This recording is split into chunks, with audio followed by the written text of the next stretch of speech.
viewers, welcome back to yet another episode of CUTS ADDA. Today, we are going to discuss a very important and timely topic regulatory impact assessment, or RIA, and its growing relevance in India's regulatory landscape. As India aims to strengthen its position as a global manufacturing and investment destination, the quality of regulation is becoming increasingly important. Policymakers are now paying greater attention to evidence based policymaking, regulation, transparency, and stakeholder consultation, as highlighted by the Securities Code of 2025 as well. In this context, RIA has emerged as a fine tool over the years that has been helping different developing as well as developed countries and helping governments across these countries to evaluate the potential economic, social, and environmental impacts of regulations before they are implemented or even post implementation. To discuss this important topic, today I am delighted to be joined by Mr. Kees Roeland Jonkheer, an internationally recognized expert in business regulatory reform and regulatory impact assessment. Mr. Kees has decades of experience advising governments and international organizations on regulatory reforms across Europe, Asia, and Africa. Earlier in his career, he worked with the European Economic Research Institute for SMEs, which helped develop the popular standard cost model, which was adopted later by OECD, EU, and World Bank as well for measuring regulatory burdens on businesses. He has also served as a senior policy advisor at the advisory board of the regulatory burden at the Dutch Ministry of Finance, amongst others. We welcome you, sir. So let me, sir, begin with a very broad question. India has recently started discussing RIA more actively before. So, based on your experience and since you have worked globally across different jurisdictions, how do you assess the current scope and relevance of RIA in India? Like how our policymakers or our regulators should look at it? Over to you, sir. Well, thank you very much, Tasmita, for this introduction. And indeed, RIA is an interesting topic, and especially in light of the developments in India. As far as a decade ago, I think India has become serious in some kind of form of institutionalizing RIA.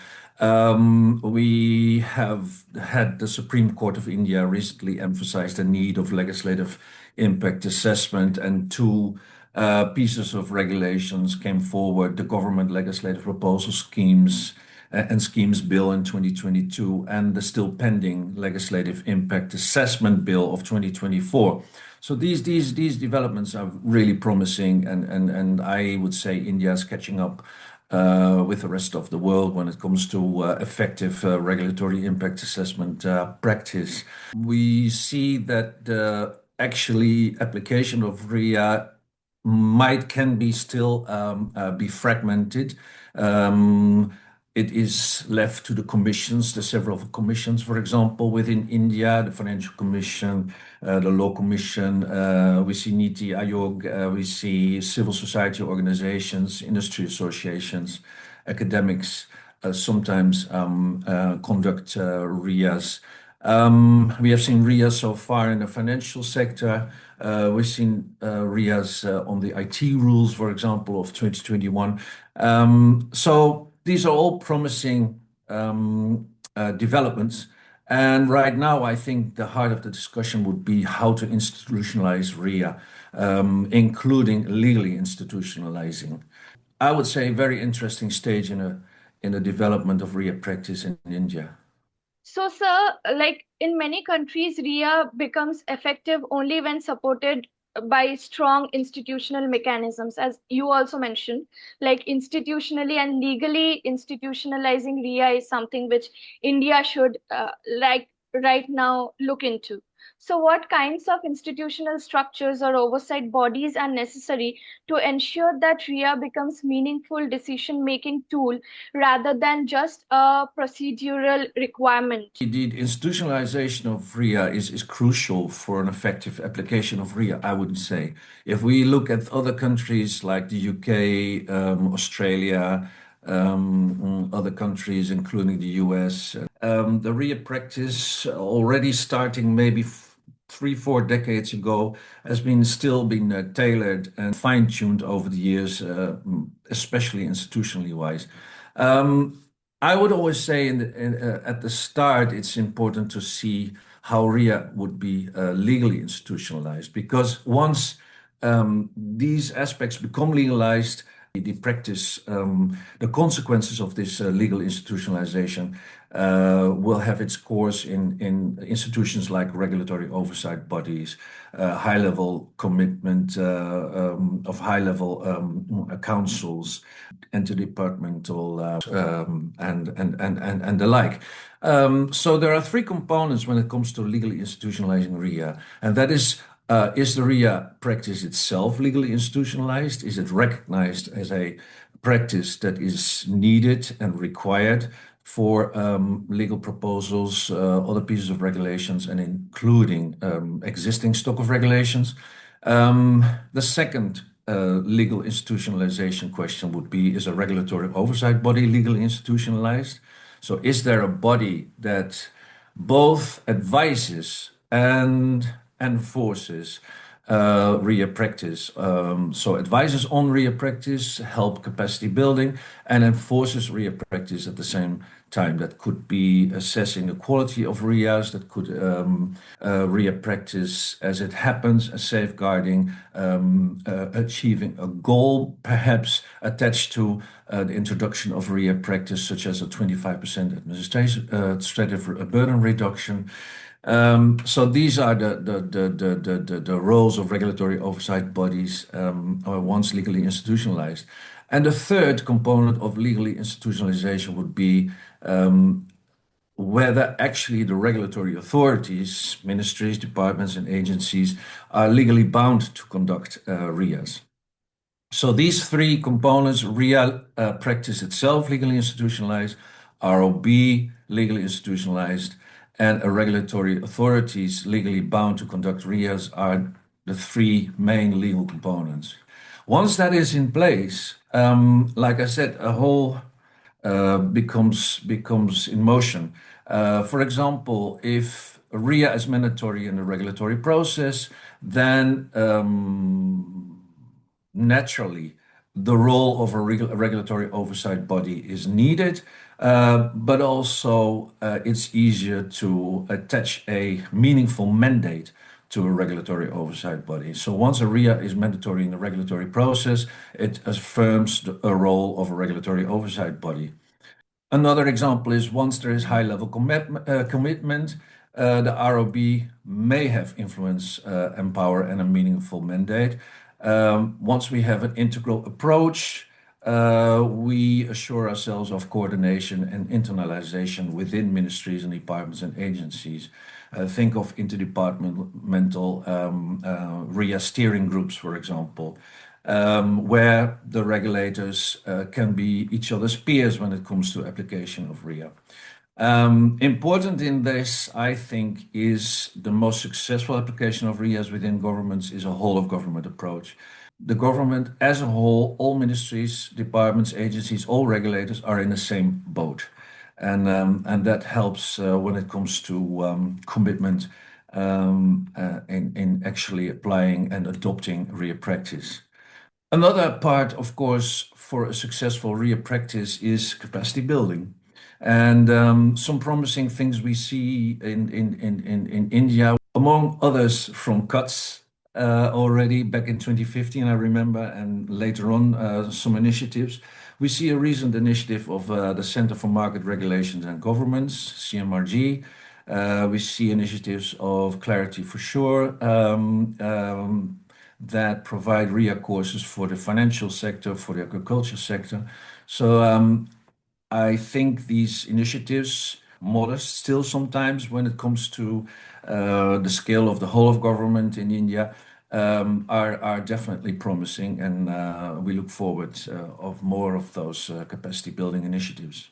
Remark on the institutionalization of RIA, I would say, is that it would, when we talk about whole of government, we also talk about the different tiers of government when it comes to application of RIA. So when regulation is on local level, it's crucial that also the local governments are involved, the districts, the what have you. I guess you very beautifully explained to us how institutionalizing should be done in India for RIA and the importance of whole of government approach and side by side the importance of capacity building exercises for different group of stakeholders is also important. I guess the next step is also to look into how implementation works. Like implementation is often the most challenging part, and especially in a very complex regulatory system like ours. So, what steps would you recommend to build analytical capacity within the government institutions and bridge the gap between policy design or regulation in making and implementations? Securing institutionalization of a RIA practice. First of all, each of those administrative units of regulators should have a focal point or focal persons, maybe responsible or maybe assigned to be responsible for regulatory impact assessment within their respective a separate FTE. It's an important, it's a budget question, that part, which means that I think there should be a decision from central government to decide, yes, this is what we're going to do, and this is also where we allocate budget to. So in that sense, perhaps even before this question of assigning focal points or persons within each of the regulators, it's important that RIA practice is really advocated by a few high-level champions. It can, in our country, for example, it was the Minister of Finance. It's usually the Minister of Finance, can be a board of investment. It can be the office of the Prime Minister. It can be an office of the President, what have you. It's very important that it is such a body makes it very vocal that from now on RIA practice is mandatory and required. Apart from the focal points persons, which is mainly an organizational measure, of course, it always is important that RIA remains a separate key component of the practice of the regulator to avoid that attention for RIA would be buried under political agendas or other aspects of legislations or government administration. So in that sense, RIA practice should be acknowledged as a practice that is other developments. What we sometimes see in countries that under the influence of international funding, for example, RIA practice may be taken on once the international funding stops.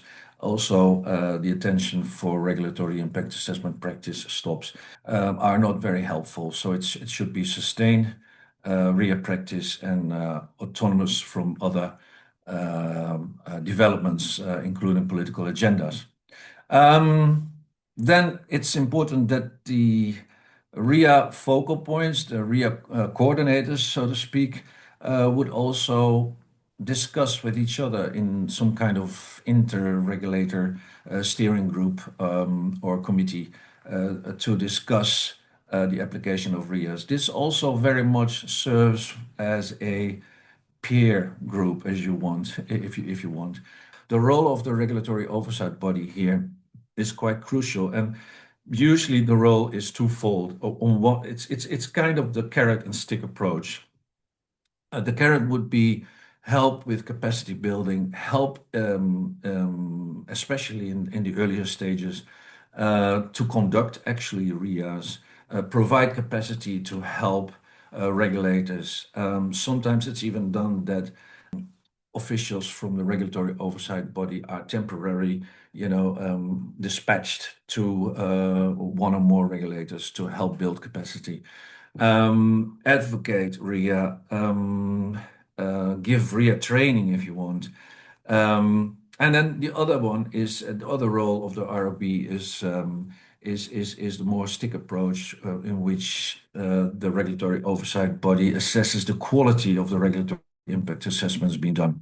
Uh, it's crucial to understand that regulators um, would be always responsible for conducting RIAs. That approach works best. We see sometimes in countries RIA practice taking on, and then a regulatory oversight body is also taking on the responsibility to conduct RIAs themselves. But that doesn't work quite well, because then we see that the regulators not adopt the responsibility and the commitment to conduct RIA or to RIA practice in general.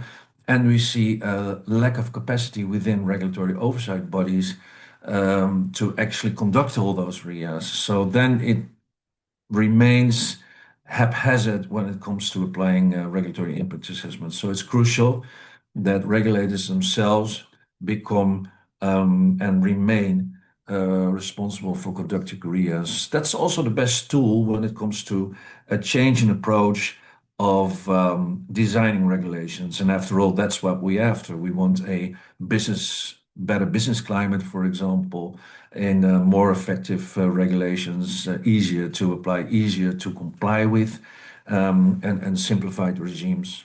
So yeah. Thank you, Mr. Keys, for taking out your valuable time and explaining us in depth like how RIA can work out for India for adopting and institutionalizing the mechanism or the tool within the government and overwide, like having a regulatory oversight body, having a focal point within the government, like Netherlands has, is the finance minister, as you mentioned, and the different roles played by different stakeholders within the process. While the process also needs to be quite autonomous, a practice outside political agenda. So with this, we wrap up a quick episode of Cuts Adda. Thank you to all our viewers for tuning in and watch out for more such videos. Thank you, everyone.